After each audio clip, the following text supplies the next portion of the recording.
We're back, people, and today we're breaking down film on the Miami Dolphins offense, mainly focusing on the passing game, as I'll have a Mostert video out later. And in this one, the scheme really suffered once they brought Skylar in the game. It just looked completely different, and everything that changed, it just made Waddle and Hill's impact lessen because they weren't able to do exactly what McDaniel wanted with Skylar Thompson in the game. And that had a huge impact, and the Jets defense did play really well. Got to give them some credit. And then also the flow of the game just did not go the Dolphins' way. After the first play of the game was a safety, they really wanted to have their running game going, which they did. They ran the ball really well. Best running they had all season. But playing from behind, there was too many big plays, many moments where they had to pass the ball. Specifically, the Sauce Gardner interception, I think, was the biggest play in the game, and I'll break that down later. So let's get right into this one. First play of the game for the offense, the Teddy Bridgewater safety. Definitely wasn't a safety. I don't know how this was called. This just took the momentum right out of the game. The Dolphins were playing from behind and also playing in terrible field position because once you give up a safety, you really have to work hard to get out of the field position battle. And then right here, running the play action, and he just never sees Sauce coming around and gets the intentional grounding in the end zone. So coming off the play action, tries to get the ball quickly, and once he gets his head turned around right here, he just never saw Sauce coming from the front side, which sucks. And what's it like? Intentional grounding, he's hit here, never sees the guy coming, so he's not intentionally throwing it where he throws it anyways, even though Smythe is 3 yards away from it, so he's definitely close enough to be, because he's eligible, so it shouldn't have been an intentional grounding anyways. But when you're hit like this, he's not intentionally throwing it where the ball ends up, so I don't think it should be intentional grounding anyways.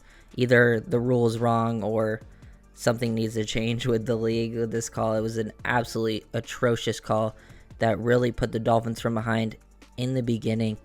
And, I mean, that's not an excuse. It's just exactly what happened. The Jets actually played a really good game. The 40-17 score was not telling of what really happened. I mean, it was a very close game, only like a 9-point game. Going into the fourth, 9 minutes left in the fourth quarter. They were only down one score at one point and could have easily taken the lead. Just overall, the day didn't go exactly the way the Dolphins planned. Even though, they lost by big to the Jets, it doesn't worry me for the future if Tua comes back because the offense just looked completely different without Tua. I guess that's the one bright side is the Tua haters can at least see the impact that he has on this team. They are a completely different offense with him on the field. And when the offense is playing better, it also allows the defense to get off the field and look better overall as well. So hopefully Tua can come back soon when he's fully healthy. And if that's, next week, that's great because the Dolphins really, really need him. This was Skylar's first real play after the penalty. Starts inside the 2-yard line. I think Skylar, from an undrafted rookie, this is kind of what I expected. I know people thought he was going to play amazing like he did in the preseason. I didn't really see that happening if he did get playing time. And I'm not going to also put people are saying he's just terrible. I wouldn't give up on him just yet, keep him around as a backup type because I wasn't expecting this much. But this was one of the only plays where they ran play action under the center, not out of gun, and they were just able to get the ball out quickly. And I think this played a huge part in the game because they were running out of gun, less play action under center, and the Dolphins were running under center a lot. And when they did run play action under center, they were able to get some quick hitters out. And that really, really was a big part of the Dolphins offense. If you watch anything with Tua, they were play action, him hit the back of his drop, get the ball out to Tua, or out to Waddle and Tyreek on those inbreakers. And that just was not a thing in this game. They barely ran those concepts. It was a lot of basic concepts underneath, running like spacings, quick hitches, slant flat combos. It was very, very basic with Skylar in the game. That's why you really saw McDaniel go into his bag of tricks when it came to the running game, because the running game looked spectacular, but just playing from behind, it wasn't enough for the offense to win. But they needed to run more stuff like this under center and allowing Skylar to hit the back of his drop. He just didn't trust Skylar to turn back around, find the open targets, but when he was able to, the offense looked better. But it just wasn't something that could be consistent. Dolphins' best offense passing was just the deep ball pass interferences because Skylar Thompson underthrew these a bunch throughout the game. Drop back. I mean, Tyreek has his guy beat here. He's got him by a couple steps. And this ball is just vastly underthrown. The safety wasn't going to get there either. So Skylar puts this out in front of him, and obviously could have been an even bigger play. But just underthrowing him gets the penalty. So at least that's the sort of plus side of underthrowing the deep balls, is you have a much better chance of getting these penalties. So this was the biggest thing the Dolphins were doing offensively, especially in the passing game. I liked at least to see the opportunities, the aggressive mindset that he played with, not being afraid to throw the ball deep, taking shots, taking some chances, because with how they were playing overall, they really needed something big to happen.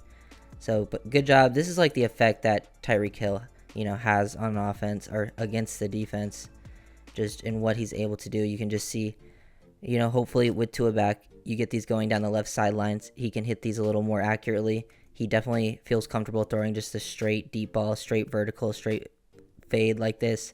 When he has to throw it like across his body, those ones we'll see underthrown, like the one in the Bengals game. But when you just see him throwing deep vertically, it will usually be a lot better. And when you have a guy by a couple steps, the Dolphins offense really, really needs to start hitting these. So this play right here, I actually think is very important. The Jets were running a lot of cover 6. They're running cover 6 right here, but they're running a lot of quarters. Those types of concepts of playing quarters to the field side over here, and then cover 2 to the boundary. And then this is an important play to show the whole picture of what was happening with the Dolphins offense. This time in gun, in empty, and they were just having Skylar take one-step drops, and the safeties were playing hard on these. They were not gaining depth. They were gaining depth a lot when Skylar was taking the big drops, staying over the top of Waddle and Tyreek Hill.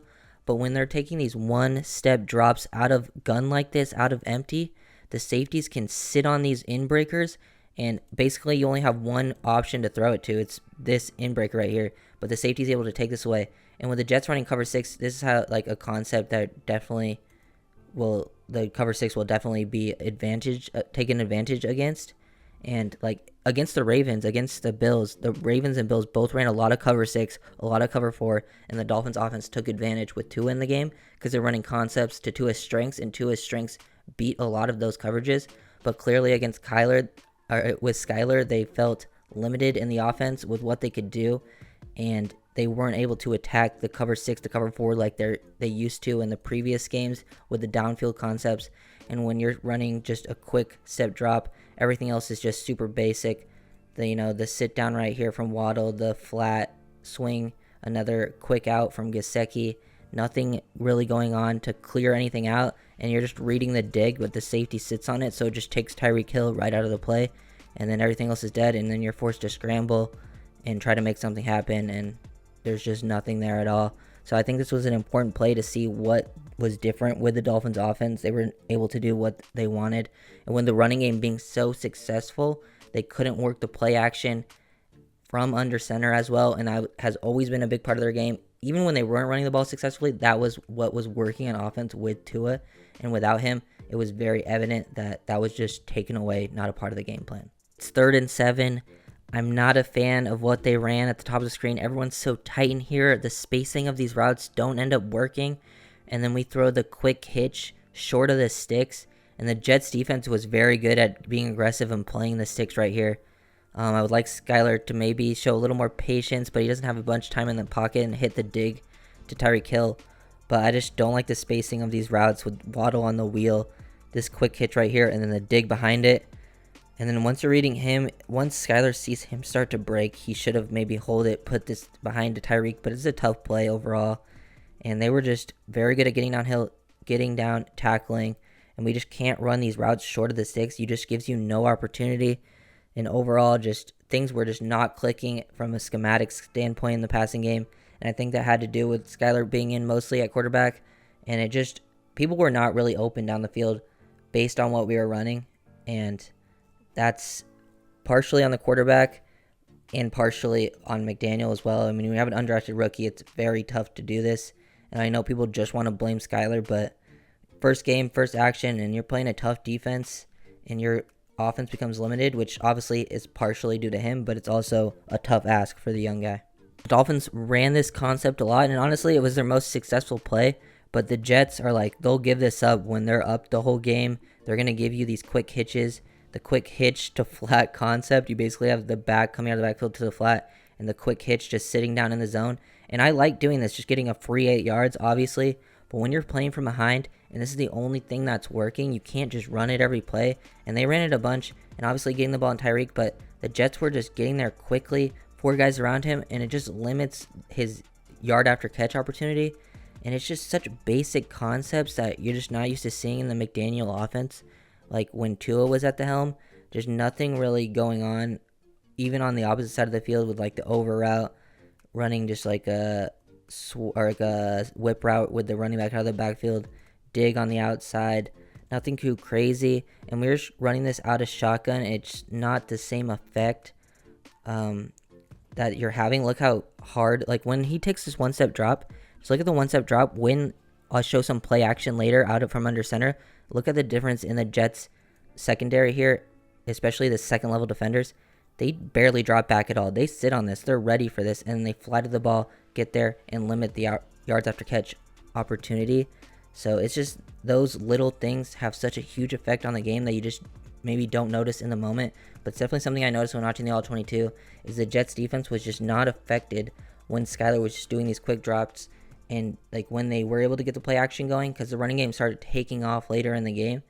And when they were, and like the Jets defense would come down hard or either drop back super big based on what concepts were being run down the field. This is a 1st and 10, and play action out of shotgun just has no effect on the linebackers. They are not pulled down at all, and they're running just a 2-man concept down the field, and nothing is open. Like, they take that away perfectly. Obviously, they get the pass interference again, another big play. This is another big play, the biggest plays in the passing game. It's just not affected at all. At least this sort of creates a clean pocket for Skyler so he has time, but they're just dropping a bunch of people back. The Waddle dig route is dead. It's just taken away. They have the underneath defender. The safety's able to sink on it, knowing this corner can go over the top and help over the top. They were just running really good job working quarters here by the defense. Not really the best concept to defeat quarters on the outside. This corner does a good job staying underneath too. Like, he does get the penalty, but he did do a good job staying with his positioning. Probably just shouldn't get his hands on there at all. But this was the difference with the offense. The play action just being taken away from under center. Clearly didn't trust Skyler there, or he just wasn't comfortable running those plays in the offense yet. Don't know exactly what that is, but definitely need Tua back, or even Bridgewater.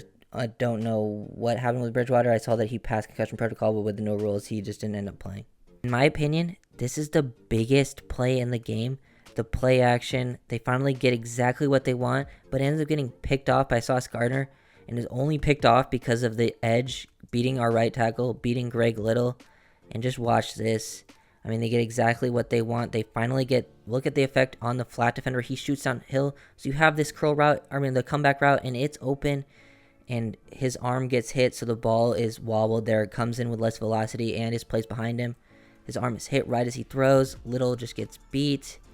And this was open. This was exactly what you want. This is where the Dolphins were thriving with Tua. Come the play action, out from under center, you hit your drop, and either you can hit the quick dig to Waddle, which could have come open if he was more patient to throw it behind Mosley, but that wasn't the best throw here. Throw the one-on-one comeback versus them playing quarters to the field over there. Once Sauce opens his hips up like that, this is where the ball should go. This is a good decision by Skyler, but his arm gets hit. It would have been completed if his arm did not get hit, and this is just a big momentum change because they're still only down 1 touchdown. That would have put them, a nice 15-yard completion with a chance to score. This changes the game completely, in my opinion, because then after this gets intercepted, they just go away from this. They're like, I'm not going to, do the under center play action again. So just because the right tackle gets beat, you finally get the look that you want downfield. And since it's an interception, Mike McDaniel goes away from it, and this just changes the whole momentum of the game again, because the Dolphins, I honestly thought the Dolphins looked like a better team in the first half, but this changes everything for them. And once the game got away from them and they went down 9, the Jets just started sending everything at them, and they just could not do anything. Skyler then fumbled, big plays go against them, and then they end up losing 40-17 because they're forced to, try to make big plays with a backup third-string quarterback.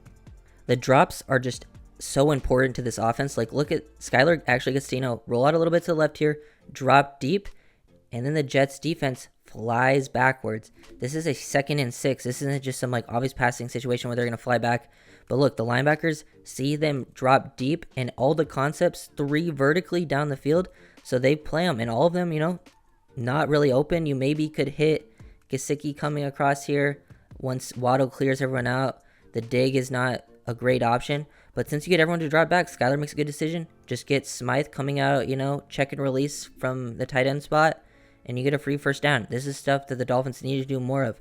Allow Skylar to drop deep, get him a clean pocket by rolling him out a little bit, then reset your feet. You have everyone clear everything out. This forces the Jets defense to drop deep. This is what having Hill and Waddle on the team does. It forces teams to play deep coverages, not have 8 people in the box. That's why the running game was so successful. The Jets were still, even with a third-string quarterback, were still playing deep zone coverages, showing 2 high safety shells, and the running game was able to work that way. And then so once you do that, you need to have the receivers running these deep concepts, show the Jets they need to respect it, so then you can dump the ball down and just get free yards. This is what the Dolphins offense needs to be if they're going to continue to have, Bridgewater or Skylar Thompson at quarterback. They need to still show that they're willing to throw the ball down the field, willing to show those concepts so they can get free yards. And then if they keep running the ball successfully, picking up these chunk plays off the quick passes, the checkdowns, then those big plays will end up showing up. So this was something I would like to see more of with the drops, not just the quick one-step drops. That's not where this Dolphins offense is going to be successful. Here it is again, a very, very similar concept as the other one. Okay, 3, 2, 1. Another just curl, quick hitch, flat concept. This time instead of the running back going out, it's just the tight end to the flat. And this is basically the only area they trusted Skylar. And I don't mind, doing this to get some free yards. Obviously, Tyreek Hill's an amazing player. Look at him just make these. Look how he shoots out of a fucking cannon right there. That's insane. But you can't do this the whole game when you're down. Like, obviously, free yards, you want to see this. This definitely needs to be a part of the offense. But they were just running this too much. And they needed to show more downfield concepts. Because without running, things like Yankee, post dig, thing like that. Deep crosses down the middle, one working the corner. They showed it too late in the game and didn't show it often enough. So then these types of plays, the quick hitters, are just rallied to have 4 guys on him real quick. Those plays could turn into much more space being created if they show the deep concepts earlier. But when you have that third string QB, and like I've said, it just limits the offense. And McDaniel clearly didn't trust Skylar enough. He wasn't ready, which is what was expected from, an undrafted rookie. 3rd and 5, this is a huge play because the Dolphins are only down 2 at this point. It's late in the third quarter, so they're only down 2 late in the third. This is a close game, and the Jets finally run man-to-man coverage, which the Dolphins want to see some man-to-man. Their receivers can beat this, but where he's looking to hit Tyreek Hill on the slant, which he would have gotten what he liked, but they're running a cover one like rat, and they double Tyreek, and it's taken away. So good play call by the Jets, because this DB is playing outside leverage to take away that and knows he has help to the inside. So this is just a good job by these two. Tyreek would have been open on the slant, but Mosley takes it away, and then by the time there's nowhere else to really go anyways, Jets did a good job. I mean, they put Sauce one-on-one with Waddle and then double Tyreek with the other corner and a linebacker. Just took away the quick lane, and then, they bring enough pressure to get sacked really quick, even though they only bring 4. The O-line definitely needs to do a better job. Give Skylar enough time, because once he got to his first read, it was dead. And this was a huge swing point in the game, because if they get this first down, they have a good chance of at least getting a field goal on the drive, and then they would have taken the lead. And if they took the lead, the running game could have been a lot more useful, because it was very successful, but it just wasn't big enough to take advantage and take the lead. But right here, just a huge stop by the Jets defense. They finally got the man-to-man that they wanted, but they just didn't expect Mosley to drop back and double, because he was lined up, on the line of scrimmage, and gets off, finds Tyreek. Pretty good job. Very good scheme. Obviously, they're also facing Salah, who is very, very familiar with what Mike McDaniel likes to run. So I'm not too worried about the future. Mike McDaniel is a very good play caller, and once he gets Tua back, I still think the offense will be very, very good. Just need to get healthy. The injuries were definitely a huge part of the game. Not an excuse why they lost, but definitely a reason they could be better in the future if Armstead, Hill, Waddle, Tua, they're all playing at 100%. 2nd and 6, another very similar concept. The quick hitch, the flat. Skylar's looking at it, doesn't throw it right away. And then Greg Little is just, he's just not good. Look at him, he just gets destroyed in a big sack. Skylar's at least able to get it away and dump it off, so that's a good effort by him. But just these basic concepts were not going to help you win the game. I mean, Skylar could have thrown it here. It was open to at least convert the first down. But Little gets beat the whole game. The only thing that was at least could have been open was hitting maybe the seam route versus cover 3, especially when the safety's cheating to that side of the field.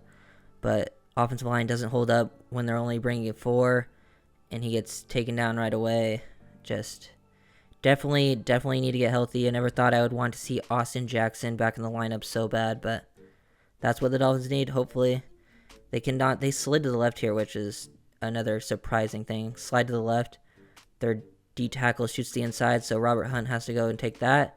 They do a really good job taking away everything to the left, but it just creates all the space, this one-on-one matchup for Little, and you don't want him on an island because he's definitely going to get beat.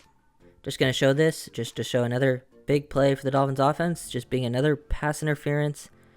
This one, I mean, he was holding his back. He was like grabbing onto his back. Other than that, I mean, he maybe could have gotten away with this. It wasn't like the biggest pass interference ever, but I mean, he was holding the shirt, which you can't do. And I guess taking the opportunity, knowing that this is our best chance to move the ball down the field, is the biggest thing you like to see from Skylar. And he made the right read to take the one-on-one matchup. You get man-to-man, take the chance down the field. But to me, Waddle just didn't look to be at full speed. And also, without Tua, I think Waddle just becomes much less important to the offense because Skylar, Teddy, they barely looked his way in the 2 games without Tua now, or 1.5 games basically without Tua. Like, Waddle's only had like 5 catches. They're barely looking his way, barely getting him involved. And I know it's a groin injury, and groin injuries can definitely be lingering, tough things to go away. So definitely Waddle needs to get healthy because he's a huge part to this offense success, because Tyreek will get a lot of attention. And when Tyreek was getting a lot of attention, he was taking a part and making big plays down the field. So definitely looking forward to Tua coming back, because him and Waddle being on the same page on those crossing patterns is like the biggest part of this offense. I think hitting those quick hitters off the play action to either Waddle or Tyreek, it's really how this offense functions, and it just runs straight through those plays. When the Dolphins did go to the plays that you would see with Tua, this is one you would see more likely to be under center, but definitely one you could see out of the gun. And I'm pretty sure they have ran this with Tua.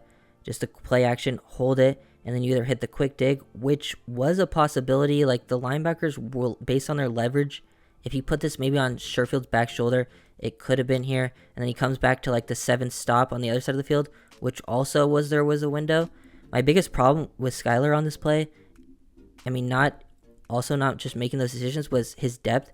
He just takes the one step and doesn't gain any depth, which puts the left tackle in Gesicki in such a hard spot here. And Gesicki, I mean, once you're like, they're using him as like a split zone here. They bring him from the opposite of the field, split zone type of block in pass pro, which puts, you got to know that you got to gain depth in this type of situation. Not gaining any depth, which leads to the strip sack. And, you know, this is the turning point in the game. You're down 9 at this point, and you basically lose because you give it the defense. The defense gave it 14 points at the end of the game that were basically on the offense. This one right here, and then the next drive, they go for it, you know, on 4th down in their own territory. So right here, Skylar, this is on Skylar in my opinion. I know Gesicki got beat, but Skylar could have, there was definitely some options to throw it down the field. Those were the types of plays that the Dolphins like to run, but they just didn't take the shots, didn't take these opportunities to hit these, and I didn't like the depth that Skylar gained. Didn't feel the pressure either in the pocket, and then turns into a big turnover. So overall, definitely also you just got to know Gesicki's not a blocker either. Like, I don't know why they're even using Gesicki in this type of situation. They finally start attacking like weaknesses of cover 4, cover 6. You either got to run these deep post routes and then have a dig come behind it, or vice versa. Someone run the big cross with a post behind it.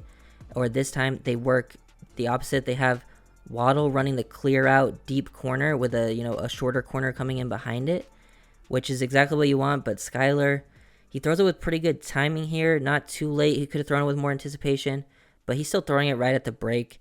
And I think Wilson maybe could have taken a slightly better angle, but Thompson's under pressure, so he puts this ball, gets hit right after he throws it, and I just don't like the placement on this back shoulder. Would still like to see Cedric Wilson come down with this, but you got to put this ball near the sideline so the defenders can't make a play at the catch point, and then he gets to pass defense because the ball's behind him. But these are the type of concepts, like the Dolphins were so close to hitting. These were the ones that they've been hitting in every game with Tua at quarterback, but just weren't able to connect on these. They were so close. They were open. They were schemed open. The ones that they ran in previous games that I've showed, that there was like 3 or 4 times they ran them, but they turned into big plays for the Jets because the Dolphins just could not execute. That's the biggest difference with not having Tua in the lineup, is those plays that they love to run, those big time plays, those usually were turning into big time plays for the Dolphins, and then they ran them in this game only like 3, 4, 5 times with Skylar, and they were open, and they just did not execute, either due to Skylar, the offensive line, or just a slight, schematic issue when blocking. And right here, I think this one's mainly on Skylar's ball placement, and it just could have been a big play. I mean, at this point, the game's basically over. It's fourth quarter, they're down 16, and they haven't been moving the ball passing anyways, so I like at least taking the shot, but overall, definitely need to improve in this area. Last play I'm going to show, because this is basically after this play, the game's definitely over. You're just watching garbage time at this point. And this is the 4th and 1 run play. They try to get fancy.